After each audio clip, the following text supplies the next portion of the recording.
So I'm making a video a lot faster than I thought I would, but there's a topic that I really want to talk about, and I think it's getting a lot of traction right now. It's the provision in the current NDAA, the National Defense Authorization Act, that people have claimed merges Israelis military with the U.S. military.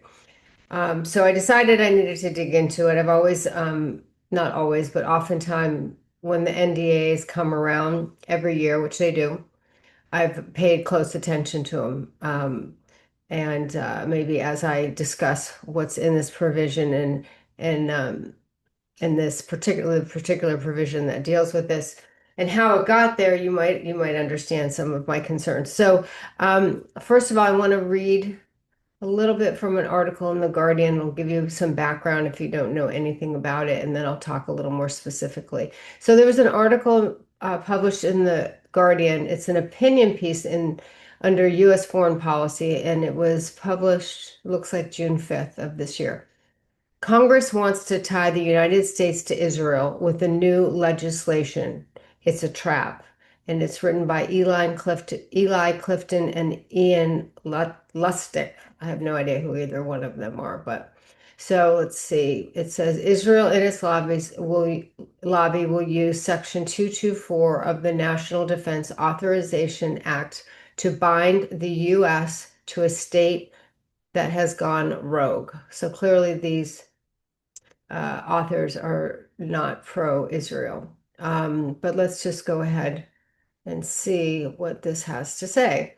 Congress is considering legislation that would embed Israel's military deeply within the U.S. military-industrial complex. Stunned by the cratering of public support for Israel's policy in Gaza, Lebanon, and the West Bank, and towards Iran, Israel's advocates are frantically seeking to preserve and even escalate U.S. support for the Jewish state in ways that do not rely on defense of its policies or permit scrutiny of the manipulations involved. Wow. Okay. Well, that's really anti-Israel. So, um, well, okay, let me see if they can just get to the point. I don't really need to go more into that. But so what are they saying about Section 224?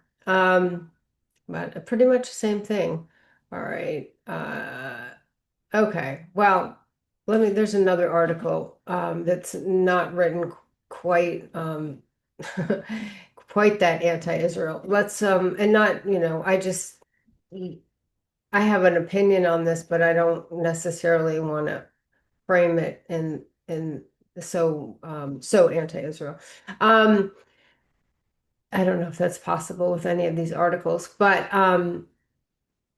let's see what this one. There was an article in Newsweek, and it is titled NDAA Section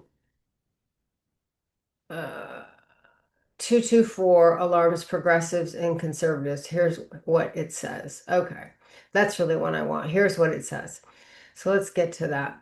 A little notice provision in next year's defense bill has united an unusual coalition of progressive Democrats and conservatives who warn that it would lock the United States into deeper military integration with Israel for years to come. The measure, formally titled the United States Israel Defense Technology Cooperation Initiative, is Section 224. I want to actually, that's been changed to 219 of the fiscal year 2027 National Defense Authorization Act, NDAA. It would require the Secretary of Defense to designate an executive agent responsible for synchronizing cooperation efforts between the United States and Israel, including bilateral defense technology research, development, testing, evaluation, integration, and industrial cooperation. It also calls for joint ventures, licensing agreements, and co-production manufacturing partnerships with Israel industry, as well as joint training exercises and information sharing mechanisms. The cooperation would span counter-drone systems, missile defense, artificial intelligence, autonomous systems, cyber, and electronic warfare, biotechnology, and defense industrial production. So let me see. If there's anything else in this article I want to read. Um, So the supporters say the provision formalizes decades of existing collaboration. Critics say it would permanently entwine the two countries' defense industries with little oversight. There are certain people on both sides, Bernie Sanders opposing it, as well as Ro Khanna, Thomas Massey, Marjorie Taylor Greene, who's no longer in Congress. Um, and let's see what else, if there's anything else in here that I want to talk about. Well, this is interesting, and this is what I found. So if I want to back up a little bit and talk about just the NDAA in general. So the National Defense Authorization Act, the purpose of that is to pass appropriations for military spending, not just well, it's defense spending. It can be for the DoD, but it also can be other, like I think the Department of Energy also can get funding through this. That's the purpose of the NDAA. Now, oftentimes there are other things put in it that don't necessarily relate to just appropriations. And in fact, it can actually, provisions have been put in there that have actually modified existing law or repealed existing law. And this is something that happens every year, and there's always a push. And the so what happens is this bill is has numerous provisions in it. The current draft is what is it? It's over 1,600 pages. And so there's just tons and tons of things dumped into it. And the House Arms Services Committee, they're the ones that draft this, and they go through, take comments, and it goes, it has its own process, and we can actually take a look at it. And then it's sent to the House for a vote. And there are rules that prohibit, or let's say limit debate on the actual provisions within the NDAA. So oftentimes there's just not much debate that's put into it, and there's so much pressure to get it passed so that the military, the defense can be basically financed for the coming year, that people get a lot of pushback if they challenge it. So what happens oftentimes, and what happened in this case, is bills are introduced in the House. And I also want to say the same exact thing happens in the Senate. And in fact, there is an identical provision in the Senate's version of their NDAA to this one that's in the House bill. And so the current House bill is House Bill 8,800, and the section at issue is 219.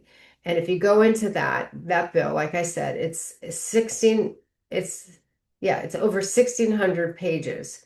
And this provision is on starts page 102 through 106. So how did this provision get in there? It started with a bill that was introduced in February in the House, and it was referred to the I think the House, the Armed Services Committee, and I believe the Foreign Relations Committee. Let me see. Let's pull it up. And the bill was introduced by just give me a second.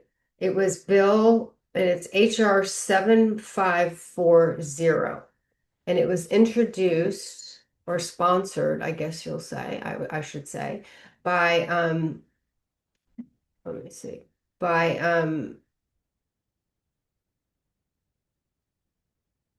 Ronnie Jackson, who is a Republican from Texas, Republican representative. So that was February 12th, 2026.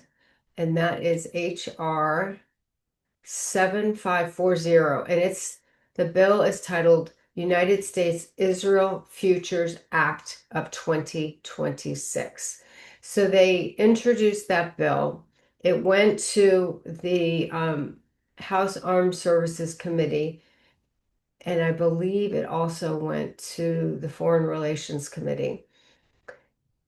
It had 47 co-sponsors, and um, it never moved. I'm going to see if I can, I don't know if I can put, I don't think I can right now, put it on the screen. But so it never moved, it never left the House Armed Service Committee. It just sat there. And it has, like I said, it has 47 co-sponsors, 37 of which are Republicans, 10 are Democrats. I'm going to see if I can share this. I don't really know how to do that. Uh, no, I can't right now. I just want to get this done. So many of the, not many, but there are a number of co-sponsors that are also on the Armed Services Committee and also others that are on the Foreign Affairs Committee. Maybe that's, probably why I think this would always be something that would go to the Armed Services Committee, and it deals with Israel. So I guess it makes sense for it to go to the Foreign Affairs Committee. But so many of the people who are co-sponsors, well, not many. Let's see how many. 1, 2, 3, 4, 5, 6, 7. It looks like 8 of them or were or are in the Armed Services Committee. So Ronnie Jackson sponsored it, and then Donald Davis, who's a Democrat, was a co-sponsor initially, original co-sponsor. And then other members of that committee that decided to also co-sponsor it are Brad Finstad. He's a Republican from Minnesota. Nancy Mace, she's a Republican for South Carolina.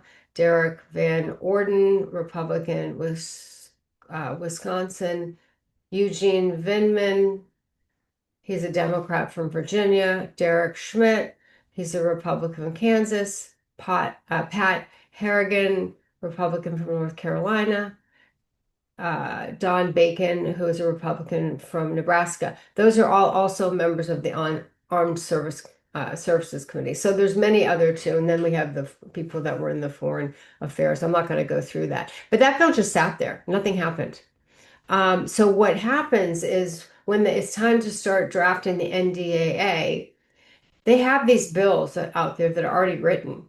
And I think that's what's interesting is I have never noticed this before, but govtrack.us is how I pulled this up.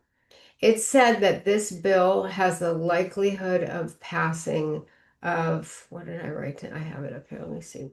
Let me go back to overview. This is really a great resource. www.governmenttrack.usa. You can not USA .us. You can pull up all kinds of bills, and it'll give you a lot of history about it. But they rated this bill as a 2% chance of being enacted. Right. So this was never this House never got out of committee and was sent for a vote to the full House. Right. So never debated, nothing. So then instead, what do? They take it and they put it in the NDAA, where they know there's going to be limited debate or limited opportunity to debate. Um, so, and we saw this, I mean, we've seen this before with a number of things in years in the past. So, and personally, I think the criticism that this is getting from a lot of people is valid. And I don't think we shouldn't be passing bills this way, especially this one that is so important. So, and what's interesting is that the bill, which is HR 7540, which I said has a sister bill, which is exactly the same, that was also introduced in the Senate and the same exact day. And that one was S.3855. The title is a little bit different, but other than that, it is the exact same bill. So what they did was they made sure they covered themselves in the House and the Senate because both chambers will have their own version of the NDAA. So presumably they wanted to make sure that both versions had the provision in it. So right now I'm just focusing on the houses. So Ro Khanna did introduce a amendment, and he's on the committee. He's on the House. Let me see if I can go down here. He's on the Armed Services Committee, and I believe, and so he can through the drafting process and taking comments within the committee, I believe. So he introduced an amendment to, I'm trying to find, oh yeah, there he is, an amendment to strip this provision out of the NDAA. And it only got 2 votes. Everyone on the committee voted for it, everyone, except Ro Khanna and let's see, Sarah, I think it was Sarah Jacobs, who's also a Democrat. Everybody else, including all the other Democrats. So the point here, and I'm sure, you may already know this, but yes, the Armed Services Committee, because we have a Republican president, um, has a majority of Republicans in it, but this is a bipartisan um, initiative. This is not a one party or the other. I think, not every Republican will, I don't know, we're going to have to see. Because, well, every Republican, everyone, not just Republican, in the Armed Services um, Committee voted for this, except 2 people. So that tells you, I mean, it's a 10 or whatever um, members of this committee were co-sponsors on the bill that I talked about that resulted in this provision. So it's, I call it the uniparty. They're all on the same side. There's some exceptions on either side, but for the most part, Democrats, Republicans, they're all in on this. And I'm guessing that if you looked close, probably everybody that voted for this, and probably most of the members of the Armed Services Committee and the Foreign Relations Committee take money from Israel. Personally, I think that's a big problem and a conflict of interest. My opinion, my opinion. So I think I think it's interesting. So the Senate bill, which is very similar, and that's S 4784. It's very similar, but not exactly the same. And it has some interesting differences, which I can get into. Um, and I'm not really sure where that one. I think it's out.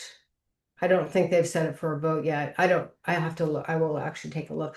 But the one thing about the House um, HR 8800, the NDA, so tomorrow is the last day for the full body of the House to issue any amendments. And that's why I was like, I have got to get this video done. And I've been on X, like, posting about this. So if you have a problem with this provision, call your representative, email them tonight, tomorrow. Well, don't call them tonight; they're probably not there. But in the morning, as many people as we can to get their representatives to file for amendment to strike this provision, the better.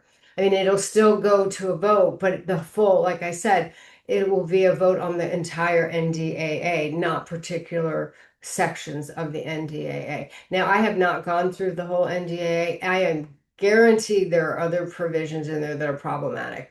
But again, it's over 1,600 pages. So I don't have time to do that. I don't barely have time to do this video, but I thought, you know what, I just need to do it.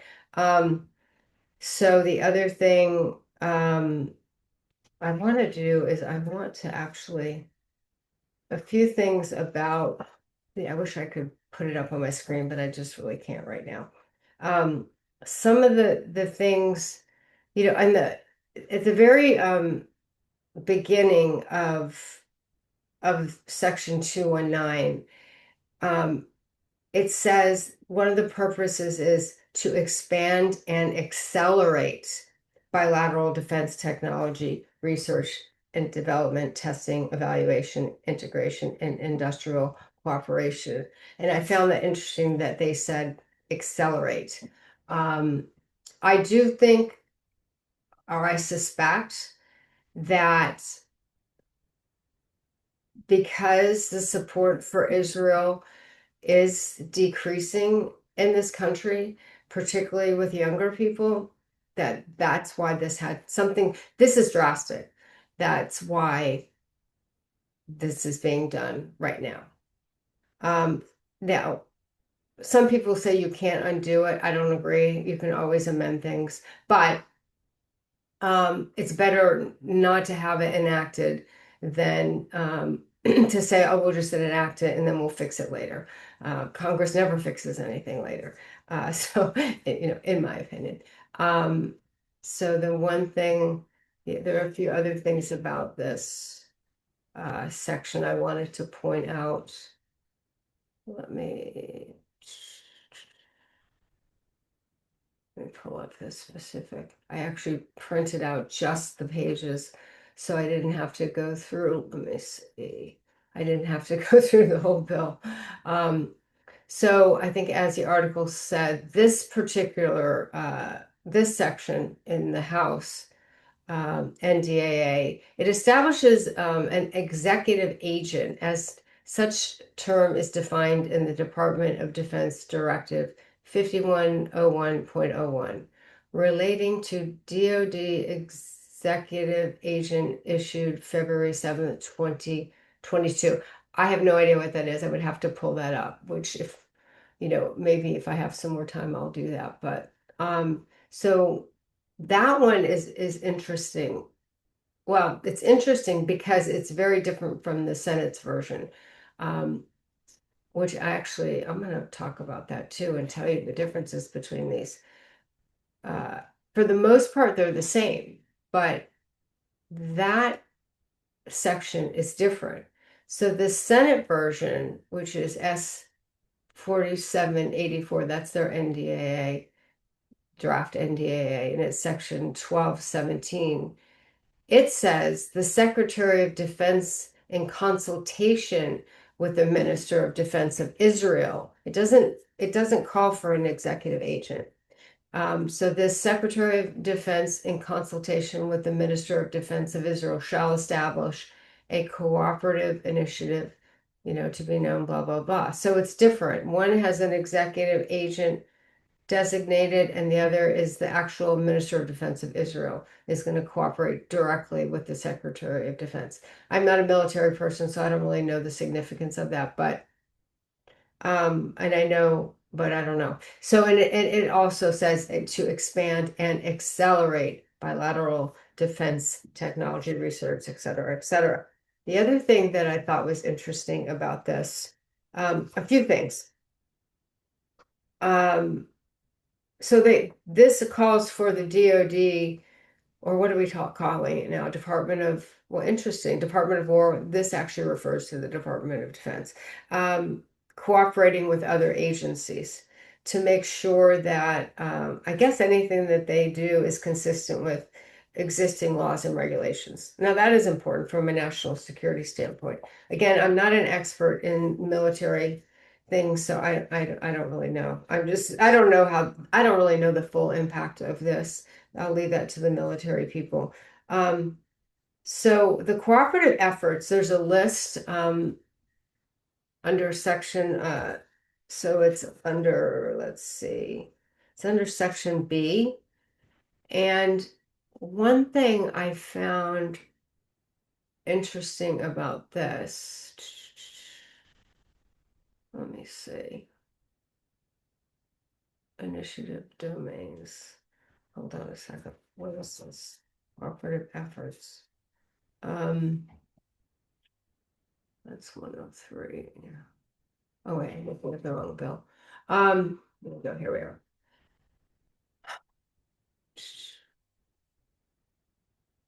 So they call it cooperative efforts. So the synchronizing cooperative efforts under subsection A may be carried out through the following domains: counter unmanned systems, including aerial, maritime, and ground platforms, anti-tunneling and subterranean threats, missile and air defense technologies. When you go to the missile and air defense technologies, now in the Senate, that's all the House version says. But when you go to the Senate version, it includes um, the Golden Dome for America, which I found interesting. So the Senate version is calling for, it's basically calling for Israeli technology, I think, to be put in our defense, our Golden Dome for America, which is our defense system that defends us, like, our Patriot system or whatever you want to call it. You know how Israel has their Golden Dome. Trump had promised that we were going to have our Golden Dome. So I'm not really sure why the House version doesn't include the Golden Dome of America. Um, but the Senate version does, which is so I thought that was interesting. Um, the House version also, well, then before I'll go there. So the fifth item on there talks specifically about directed energy and advanced sensing. I thought it was interesting that it actually says directed energy, because I've heard people say, no, we don't have directed energy. We don't do that. Um, so the other thing that, oh, also biotech and biomanufacturing and medical defense, that seems to me to be biological weapons. I don't know, just saying. Um, and then under the, let's see what else. Let me go. I've kind of dropped off. So we talked about artificial intelligence, quantum machine learning, and autonomous systems, directed energy and advanced sensing, cyber defense, electronic warfare, and digital resilience, biotechnology, biomanufacturing, and medical defense, network integration, data infusion, and co-tested logistics, defense industrial base cooperation, manufacturing and co-production, and other emerging technologies as jointly agreed by the United States and Israel. So that's the House version. So there's a difference between the House and the Senate version as it pertains to the other emerging technologies. The Senate version says other emerging technologies to address medium or long-term threats as jointly agreed by the United States and Israel. So that one is more expansive, and it says medium and long-term. My takeaway is that the Senate's version is envisioning this to be a much longer cooperation than the House version. And the reason I say that is the other reason I say that language, medium and long term, but also there's a reporting requirement. It's an annual reporting requirement. And let's see, where is that? Here it is. So it's under two.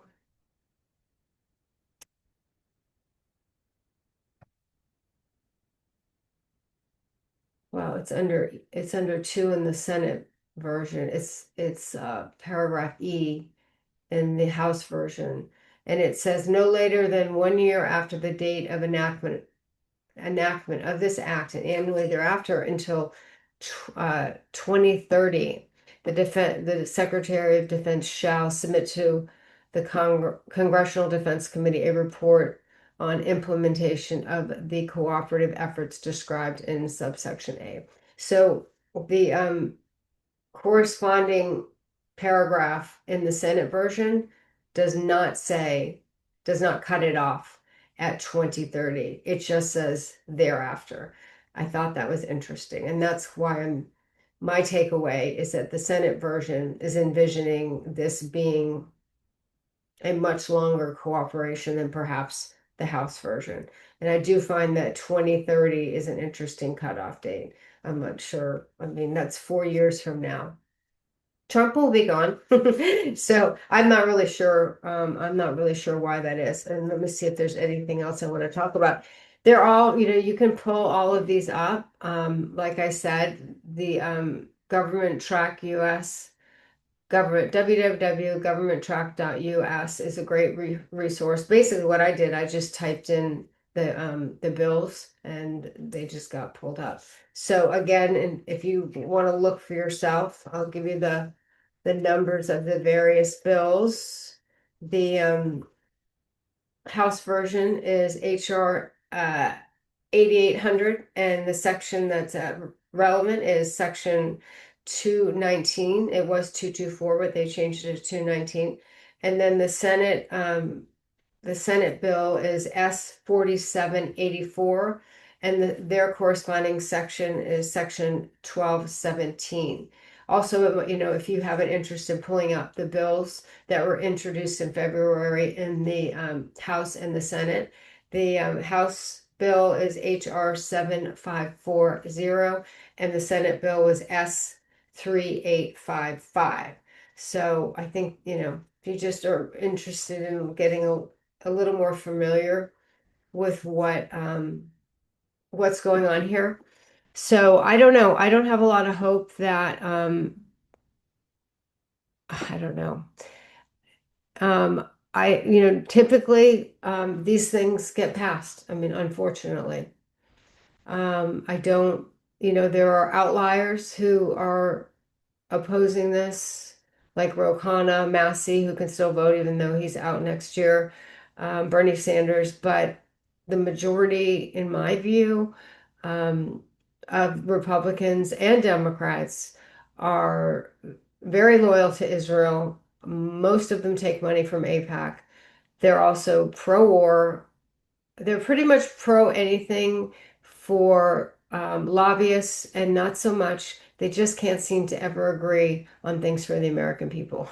That's just my view. So I'm going to leave it there. I just wanted to get something out. And if anything else comes up and I think of, I can do an additional video, but it's getting late. I just wanted to get this done. Alrighty. I hope you find it helpful. Thanks.